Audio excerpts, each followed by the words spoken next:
भगवान राम बन के आते हैं। एक ही कछु भेद नहीं, भगवान एक है, उनमें बिल्कुल भेद नहीं है। हमारे यहाँ 5 देवताओं की उपासना का विधान बताया शंकराचार्य जी ने। कोई भी पूजन करोगे 5 देवताओं का तुम्हें ध्यान करना पड़ेगा। एक तो गणेश जी महाराज, दुर्गा मैया, सूर्य नारायण भगवान, शंकर जी और विष्णु भगवान। ये 5 देवताएं, हर पूजा में इनका तुम्हें ध्यान करना पड़ेगा। और यही प्रधान 5 देवताएं संसार में जितने भी हम पूजन कर रहे हैं भगवान का, वो सब इनके ही रूप है। शंकर जी हनुमान जी बने, विष्णु भगवान के 24 अवतार है, राम कृष्ण इत्यादि। और दुर्गा देवी जितनी भी वो सब दुर्गा जी की अवतार है। सूर्य भगवान तो प्रत्यक्ष देवता है और गणेश जी महाराज। तो इन 5 देवों की हमें उपासना अवश्य करनी पड़ती है। तो परम सत्य केवल परमात्मा है। संसार जो है वो केवल व्यवहार के लिए सत्य जान पड़ रहा है, पर वास्तविक सत्ता इसकी बिल्कुल नहीं है। जैसे हम स्वप्न देखते हैं तो सपने में हाथी, शेर इत्यादि सब दिखाई देते और इतने डर जाते हम कि पसीना आ जाता है सोते समय। और जब नेत्र खुल जाते तो कोई शेर नहीं दिख रहा है, ना हाथी दिख रहे, तो फिर उस समय मन निश्चिंत हो जाता है, अरे भैया हम तो स्वप्न देख रहे थे। और सारा जीवन स्वप्न देखते हैं, पर स्वप्न में आसक्ति क्यों नहीं होती है?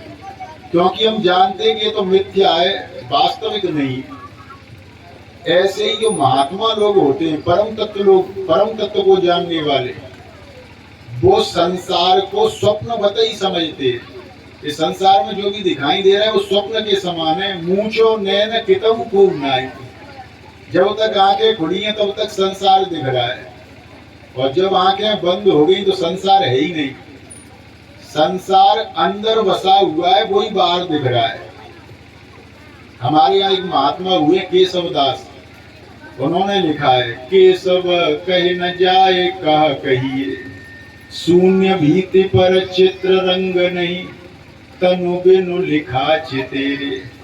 शून्य भीत है, ये जो संसार है ये बिल्कुल सूना पर्दा है, इस पे बिल्कुल कोई चित्रकारी नहीं।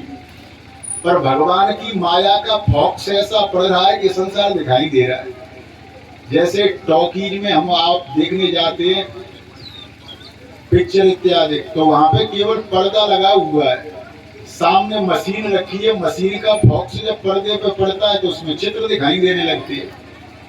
ऐसे ही संसार रूपी पर्दे पे भगवान की माया का फॉक्स पड़ रहा है, प्रकाश पड़ रहा है, जिससे मकान, दुकान, खेत इत्यादि सब दिखाई दे रहे, पर वास्तव में कुछ नहीं है। केशव कहे न जाए कहा कहिए, शून्य भीति पर चित्र रंग नहीं, तनु बिनु लिखा चितेरे। और इस संसार में मृत्यु किसे बताया है? केशवदास जी ने मगर कोई मृत्यु बताया है।